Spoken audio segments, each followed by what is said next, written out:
Hey, everybody, this is Michael Watley. I am the North Carolina Republican Party chair and coming to you from NCGOP headquarters tonight. We've got a very special guest for our chairman's chat, Mark Robinson, who is running for lieutenant governor. Mark, how are you doing, sir? I'm doing just fine, Michael. Hope everybody there is. Yeah, we're doing well. It's very nice to be back in the building and trying to get some work done after our shutdown. Sure have missed everybody from not being able to travel all across the state. We'll just kind of start out by asking how you and Yolanda and everybody are doing over in Greensboro. Well, we're doing fine. The whole family is safe. Nobody's sick. We haven't suffered really any ill effects throughout this pandemic. We've been fortunate to continue to work and earn a living, unlike many people across North Carolina, unfortunately. So we've had those people in our prayers, and not only have we had them in our prayers, we've been out actively trying to petition the governor to give them some relief by helping them to open back up. So everything's going fine over here in Greensboro. It's going great. Good. Well, I'm glad to hear that. And I think, when we look back at our primary in March, which now feels like about 3 years ago instead of a couple of months ago, we had a really amazing set of results. President Trump came in at 93.5%. In a contested primary, Dan Forrest won the governor's nod with 90%. Tom Tillis came through with 80% with 3 different opponents in the Senate primary. But perhaps the most remarkable victory was yours, coming out clean with a 9-way primary and avoiding a runoff. Rather remarkable to see a result like that. Why don't you tell everybody kind of, what got you involved and what you did to get fired up and into that primary, and frankly how you did so well. Well, I think one of the things that was most inspiring to me and has been inspiring to me since, as you know, the city council speech on April 3rd is the response that I've gotten from people. People have really been looking for folks to step up and really start pushing the conservative message really hard and pushing it unashamedly. So that's the thing that energizes me is the people. I think the thing that got us over the top in the primary, however, we have a fantastic crew of people. My campaign manager and staff, they did an excellent job. We had a very good social media. Game that played a big part of it.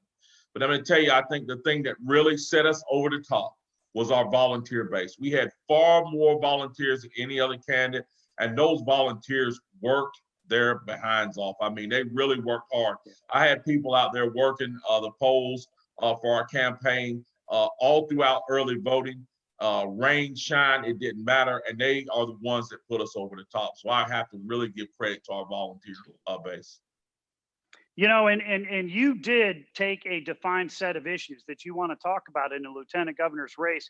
And it's interesting because the lieutenant governor's portfolio really is pretty much what you're going to make of it. What were the top, 2 or 3 issues that you bring to this race? Well, everybody knows me, and everybody kind of knows me as the Second Amendment guy. And I really am extremely passionate about our Second Amendment because I believe the Second Amendment protects our entire Constitution and our freedoms in this nation. But the one thing that I'm most passionate about, a social issue that I'm most passionate about, is bringing an end to the scourge of abortion. I'd say it like this all the time. I truly believe we need to purge abortion from our shores for the cause of life, the same way we purge slavery for the cause of liberty. And that's one of the things I'm most passionate about. The second thing that I'm really, really looking forward to doing as lieutenant governor is working on some of the issues that we have in public education. And for my money, the most dire issue we have is the amount of indoctrination that's happening in our classrooms. And I believe that starts with what I call the crown jewel of indoctrination, which is Common Core. And I'm looking very much forward to going to Raleigh and forming a coalition so we can finally destroy that once and for all. And then, of course, there's our veterans. We have got to start doing better by our veterans in this state. It's long overdue, and I think any issue can unite us, unite people of all stripes, of political stripes in this country. It's our veterans. And then, of course, we want to stand up for law enforcement as well. We see some of that still going on in this state and nation. And then, of course, there is that issue of voter ID. We have got to get voter ID to be the law of the land in North Carolina to protect the integrity of our vote. It's common sense legislation for the common good.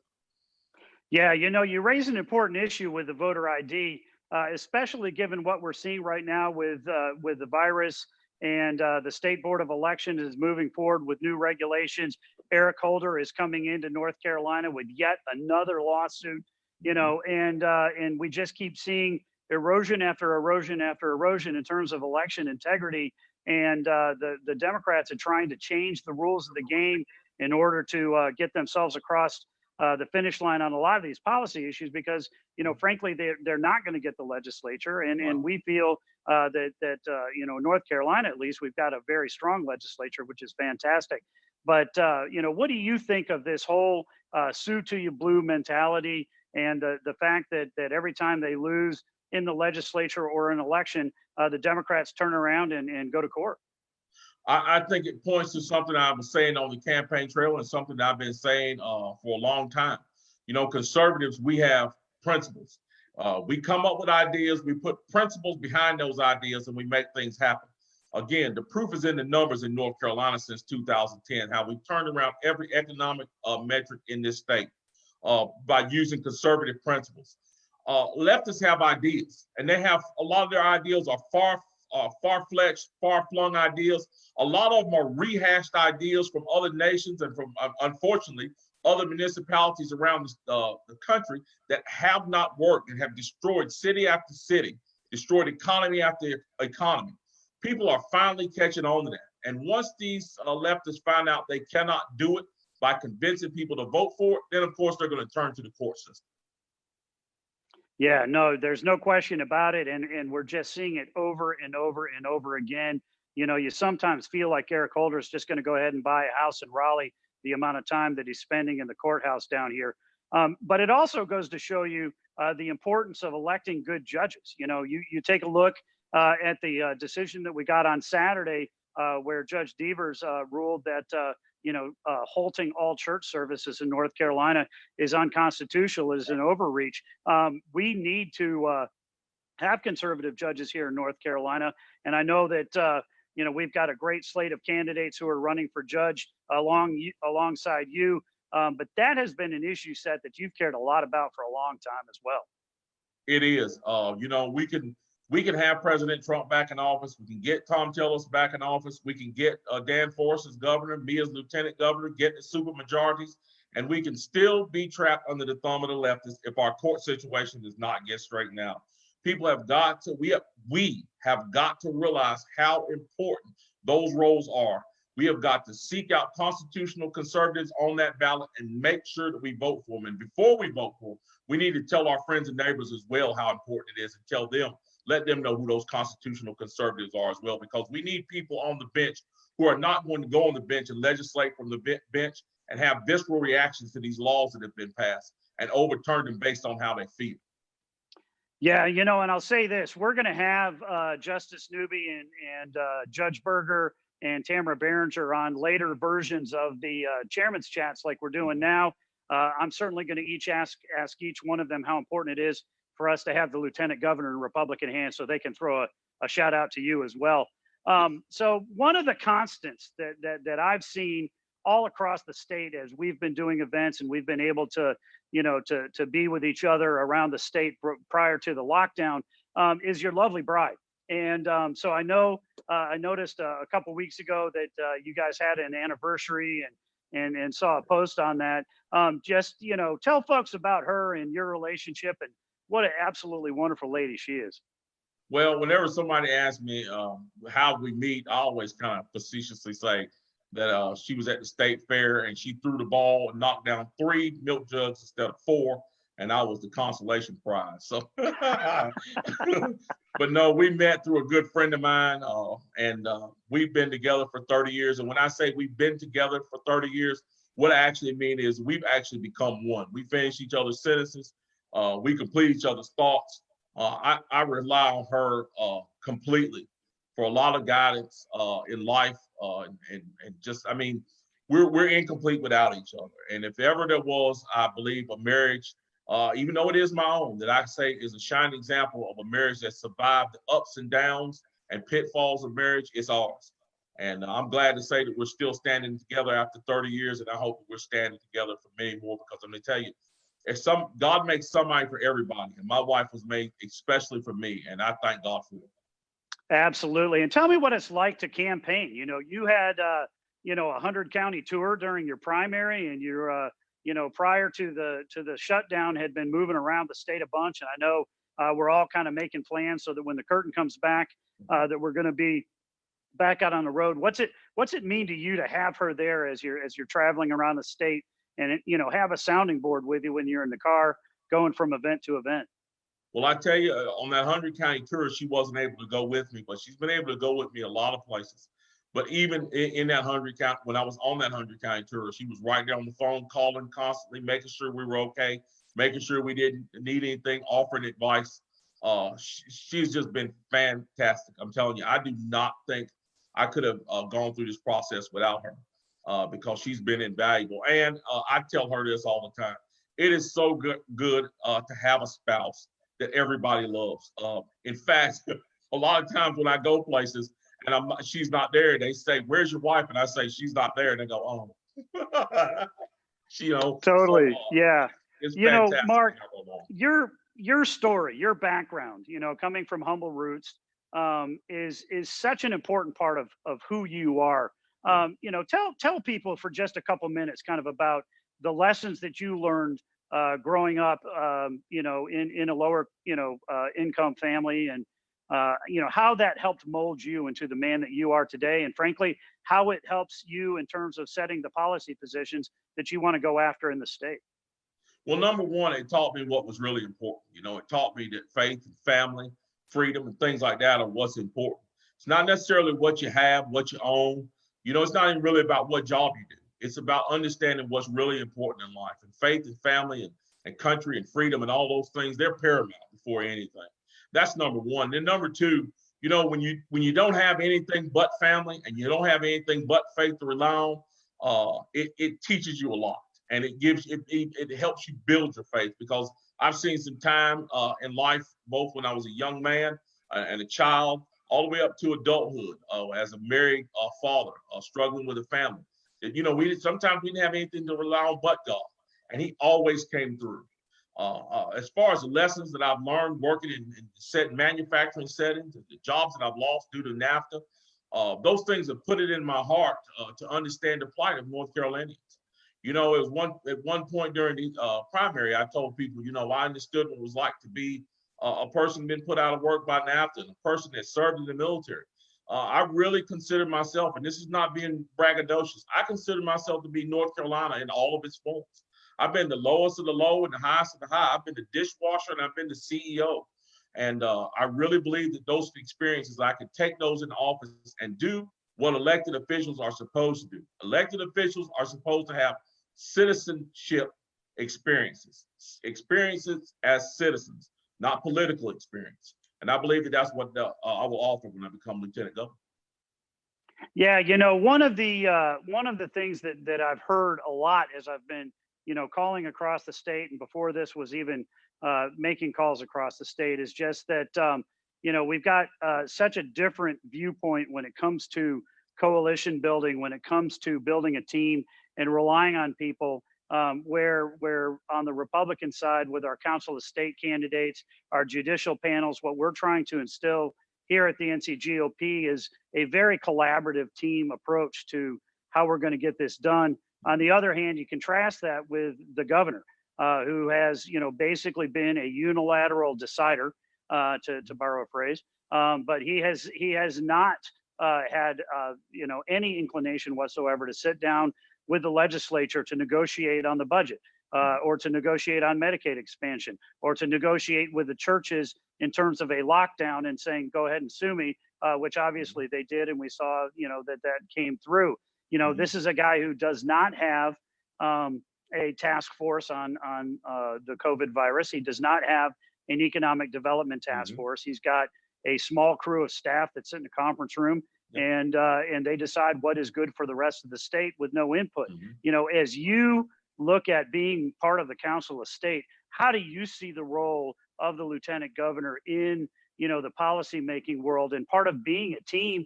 And how would you work with Dan Forrest to kind of make sure that we don't have a unilateral go it alone approach like we do today? Yeah, I was telling somebody earlier today, one of the worst things about Governor Cooper is the fact that he is a very, he tends to be very private in a very public position. He needs to be transparent, completely transparent. And that's one of the worst things about him. He holds everything close to his vest at a time when he should be sharing everything with everyone.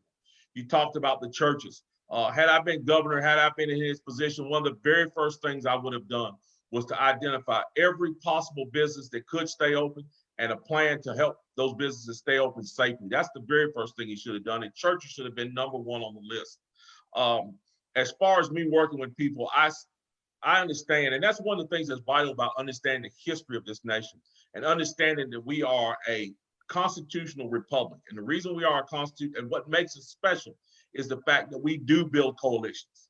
And in solving any problem, that's the first step in solving any problem. You have to bring together well-meaning folks who are working for the betterment of the people they're elected to serve to build coalitions to get things done. You cannot do it by yourself because nobody's smart enough individually. We have to build these collectives of people and bring them together to the table to solve these issues. And that's one of the things I'm most excited about doing if I'm elected. Excellent. Well, I tell you, one of the powers of the lieutenant governor is that they're a leader on the NC Board of Education. And I know that education is something that you've talked about a lot that really matters to you. What would be your priorities in that space, as the lieutenant governor? My number one priority, again, and this goes right back to the other question that you asked about building coalitions. I want to bring together a team of people who can finally prove that Common Core is not good for our students, not good for our teachers, and not good for our school system, and finally put Common Core to rest in North Carolina. And I believe the only way we're going to be able to do it is we bring together a well-meaning coalition of people who understand the dangers of Common Core, how ineffective it is, and present the case not just to the legislature, but to the people of North Carolina so that we can bring it to an end. I believe that we can bring that crown jewel of indoctrination to an end in this state. We can move on and start tackling some of the desperately needed issues that need tackling, some of the other desperately needed issues that need tackling. Yeah, I think you're absolutely right. And I think, Catherine Truitt is a phenomenal candidate for the Secretary of Public Instruction. And, there's Mark Johnson's done a good job over there the last 4 years, but there's still plenty of China to break. And I think that just making sure that our schools have a focus on the kids and not necessarily on the administrators or even on the teachers unions, that we need to make sure that we're focusing on making sure we have a first class education for all of the kids that are going to be coming through. One of the issues that we hear a lot about in terms of Republican circles is school choice and being able to go to a charter school, being able to homeschool, and making sure that those opportunities are out there. I know that most of the Democrats right now are really in a camp saying absolutely not. We don't want charter schools. We don't want homeschools. We don't want private schools. Where do you fall on that spectrum? I believe that school choice is the most important aspect of this entire thing, because if you take a look traditionally, leftists have always tried to push parents out of the equation. Now, they love to have parents in the equation when they're dictating to the parents and telling the parents how it's going to be, or getting the parents to help them enforce the rules that they put in place. But when it comes to the parents having control of what their children are learning, how their children are learning, and where their children are learning, those leftists become very unfavorable. But the power for where a child is educated should always lie with their parents. And as Republicans, as conservatives, we should continue to fight for that fully in North Carolina. We should make sure that charter schools and private schools are not put under undue pressure by any municipality, or where they try to run them out of business or try to put undue pressure on them to where they cannot operate. We need to make sure that those places are operating freely, and we need to make sure that parents, the power to choose where their children are educated always lies in their hands. So I'm 100% for school choice. I think it's something we need to continue to fight for. Excellent. And I'll tell you this, that you just go back to the president's State of the Union earlier this year and the focus that he put on school choice and vouchers and the programs that we have there from the federal government, it seems that we really have a neat nexus between, our candidates like you that are running for the Council of State, Dan Forest at the governor's level, and Senator Tillis, along with being in lockstep with President Trump. I think, that he has, blazed a trail that is not necessarily a traditional Republican trail, but Yes. his focus on, on families in the lower and the middle class buckets, and what we can do to move all, families forward in terms of moving them up the economic chain is really refreshing. I mean, this is not about supporting the 1%. It's about making sure that we can get people as far up the chain as we can. Talk a little bit about you and your perception of President Trump and his, blue collar, focus, right? And that he is working on an economic expansion that's going to include all Americans. Right. Let me just touch on something that you said before about the young girl at the State of the Union address. One of the saddest things that I saw with that is you saw this mom, you saw this young girl. They were so proud to be there. The mom looked so happy. The young girl looked so happy. They were finally going to get a shot at getting this child a decent education. And not one Democrat in that room were able to give that child an applause. Even if you don't like President Trump, you should at least applaud the success of this child. They weren't even able to do that. So that shows you clearly where they're at. But as far as President Trump goes, when President Trump first announced he was running for president, I was very unsure because I didn't know very much about Donald Trump, the man. But I tell you, after seeing what he's done as president, after seeing what he did when he beat those other 16 candidates, he is the right man for the right time in this nation, and he has done a better job as president than any other president that I've ever seen in my lifetime, including Ronald Reagan. And I love Ronald Reagan. I think Ronald Reagan did a fantastic job. But it's almost as if President Trump was born for this moment in this nation. Because the moment that he stepped up and run for president, what we needed in this country, we needed somebody who was going to stand up flat-footed and fight with both fists for America and the American people, to put us first and to make sure that we get back to the place where we need to be on the world stage. He goes out. He is not the president of the UN. He is not the president of any other country. He's the president of the United States. He puts the American flag, the American nation, and the American people first. And the proof is in the pudding, in the numbers that he's shown with unemployment and a bunch of other metrics. So he is absolutely, hands down, doing a fantastic job. And we have got to work like the Dickens to get that man reelected, because if we don't, the choice on the other side is dreadful.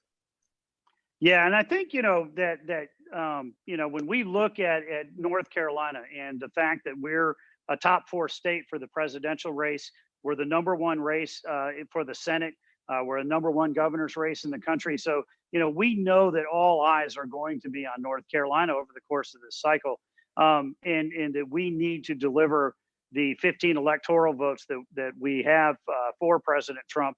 And I think that we're going to spend a lot of time with him and with his family and Vice President Pence as they come on down here. I know you've been to a couple of the Trump rallies. I think one of the unique experiences in all of politics is a Trump rally. And one of the coolest things about the Trump rallies is you have a line that's about a mile long, sometimes even longer, with 12, 15,000 people in line, trying to get into it. And it's a great opportunity for a candidate to be able to go out. I always call it walk the line, right? To be able to just shake hands and talk to people. And I know you've done that a couple different times. What is your experience when you just talk to an average North Carolina resident who's a voter, who's a concerned citizen, that they come out to these Trump rallies and get to talk to you about real life here in North Carolina? I'm going to take the Trump rallies are great. They're like a giant party for Republicans, but I'm going to take it even farther. One of the ways that I know that the news media is super dishonest is because the news media is preaching divide, divide, divide. That's all they preach. But I have been across this state, and I've really been across this country in the last 2.5 years. And the one thing I see more than anything since President Trump has taken office is just a spirit happiness everywhere I go. People want to talk. People want to hold doors for each other. People want to talk about these issues, and they don't want to yell at each other. I've had many conversations with many Democrats while I was out on the campaign trail, and they were all respectful, and we all agreed that we wanted what was best for this nation. President Trump is proof of what it says in our Bible when it says that when you have a good leader, there'll be a spirit of goodness in the air, and he really is. President Trump has created an air of goodness in the air, and he's created an air of happiness because things are running so well. Even through this coronavirus, things are running well. And I think that him as a leader in this country, as our president, and at the top of our ticket, I think that the Republican Party is in very good shape because people are going to recognize that, and they're going to vote, and they're going to put him back in office again. Yeah, and I think that when you look at the Trump rallies, one of the things that's always so neat is you have 10 to 15% of the people there are Democrats. 20 to 30% of the people who are there are independents. And obviously, of course, you have a lot of Republicans, but he is building bridges all across the state, all across the country because of his focus on blue collar jobs, his focus on America first. And I think that really has an impact. One other issue that really has broad bipartisan appeal is gun rights and the ability for people to protect their homes or even to just go out and go hunting. In North Carolina, I do not believe that gun support is ultimately a Republican Democrat issue. I think it's just an overwhelming majority issue. You have served as a member of the board for the NRA. Talk about guns in North Carolina. Talk about your role in advocating for obviously gun safety, but also gun rights and making sure that every American has the right to defend themselves, defend their families, and be able to enjoy the outdoors. Well, we live in a state, North Carolina, that has a long history of being fiercely independent. The way this state was formed, it was formed from the inside out. And those who lived in that back country of North Carolina, what they call the back country, they had nobody to rely on but themselves. And an integral part of that was being armed. And so I believe the people of North Carolina fully understand what it means when we say that free people are armed people are free people. And you mentioned Democrats. And here's the funny thing about this. 2 times in the past week, I've been approached by Democrats. One, a young man just called me out of the blue, told me he's been a lifelong Democrat, but that he voted for President Trump and he's going to vote for me. And he told me how much he enjoyed my message at this Greensboro City Council. And he's been following my campaign and he likes what I'm been saying on the campaign trail. And him and his wife, although they're Democrats, they'll be voting for me this November. The second time was on a radio interview, and it was on a left-leaning radio station. The only phone call I received on that radio station was from a young man who, again, told me he was a Democrat, but he liked my message. And one of the reasons why he liked my message so much is because he's such a fierce defender of the Second Amendment. And he's so disappointed that so many Democrats are fighting against the Second Amendment, because he said, as a Black man in this country, he knows that one of the reasons why we're free now is because we were able to obtain arms and fight for that freedom. And so it is a very important issue in this race. And I think it's going to be a deciding factor for many people in North Carolina. Yeah, I could not agree more with you, and I think, when I look across North Carolina again, we're a very racially, mixed state. We've got, minority populations, certainly in pockets, but all across the state. And as an African American, you look at your experience living in Greensboro, you look at the makeup that we've got there, as well as in Raleigh and Mac, kind of what do you see as your, unique opportunity as a minority to be able to reach out to those communities and engage? Well, I think one of the things, and we've talked about this a lot, one of the things that I've noticed after being intimately involved here in politics is that there is a segment of Black voters that oftentimes get overlooked. And I'll explain it like this. A lot of times when people say the middle class, what we often think of is, and what many people often think of is white suburban.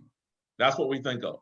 We leave out the fact that there are so many Latino, Asian, and Black people who are in that middle class.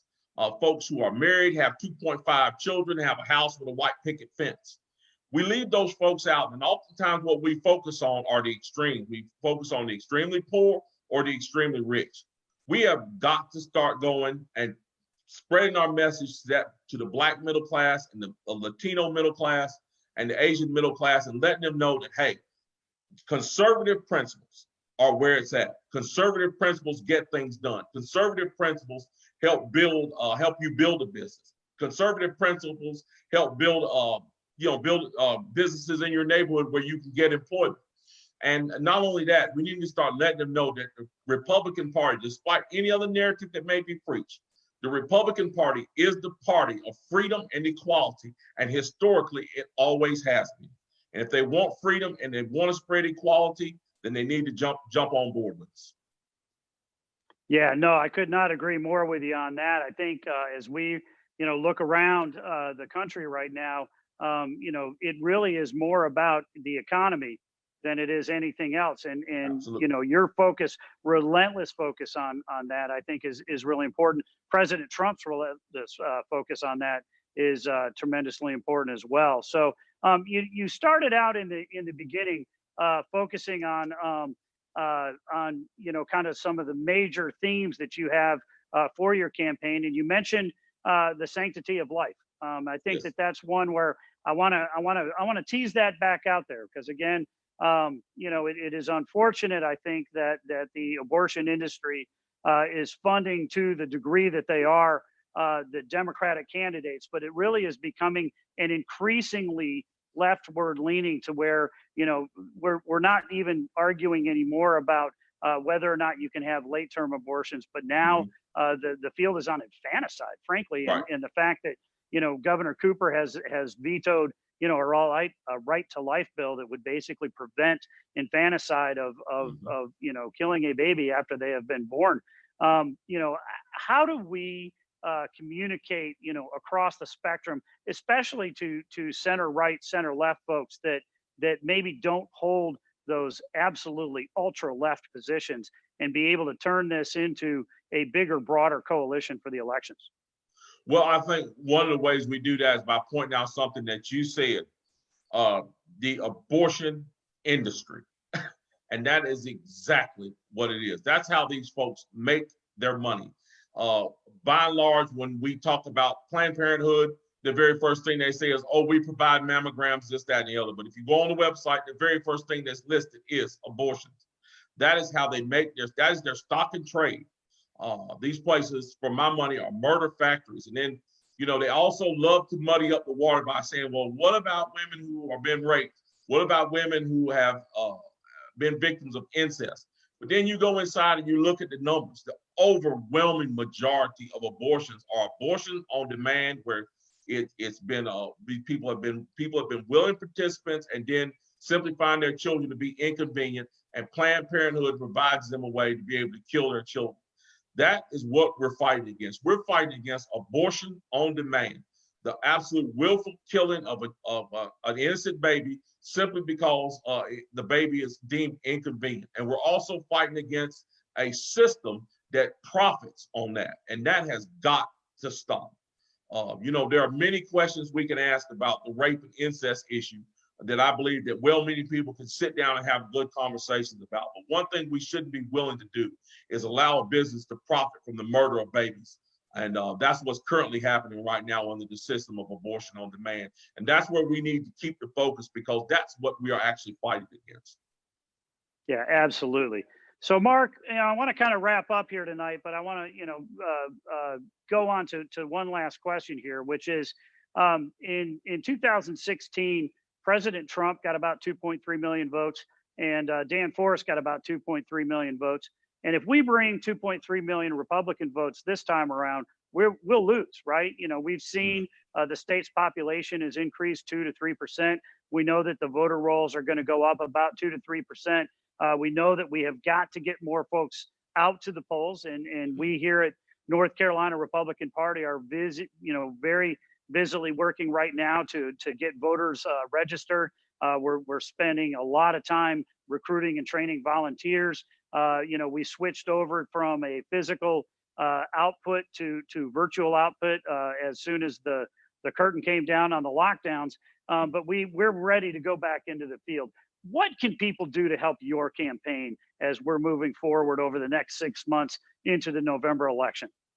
Well, the number one thing people can do is they can help spread our message. They can go to my Facebook page, Mark Robinson for NC. They can share our stuff there and get our message out there to as many people as possible. Because I'm going to be honest with you, Michael, I truly believe that in this state, as well as most of the states around this nation, the overwhelming majority of people are looking for the common sense conservative message and looking for those common sense conservative principles to help better their lives. I really believe that. And if we present that message to them, and we do it in a concise and common sense way, I believe they'll embrace it. So that's the number one thing. The number two thing you can do is you can go to my website, markrobinsonfornc.com. You can sign up there to volunteer, and you can also sign up there to donate, because we're going to need dollars to get us over the top in this general election. So those are the things that you can do, that folks can do, that will help us the most right now. Outstanding. And I got to say, I'm so excited to work with you on this campaign and to have you come out of that primary. I think you did absolutely a fantastic job in putting an issue set on the table that really resonated with Republican voters across the state. And I don't think it's limited to just Republicans. We're so excited to have you as part of this ticket. And we cannot wait to get you into the lieutenant governor's mansion. And really appreciate you coming and joining us for the chairman's chat this evening. All right, we thank you. And again, Michael, I've told you this probably 1,000 times, but you are doing a fantastic job. You continue to have our prayers, and we want you to continue to stay strong and continue to just lead us towards victory in November, because I'm telling you, you've done a wonderful job, and I couldn't be prouder to call you our chairman. Mark, thank you so much. I really appreciate that. And I want to tell all of our viewers that we will be back next week. We're going to have Catherine Truitt, who's going to be joining us for a Q&A session. And we really appreciate all of the support across the state for all of our Republican candidates. Thank you and good night.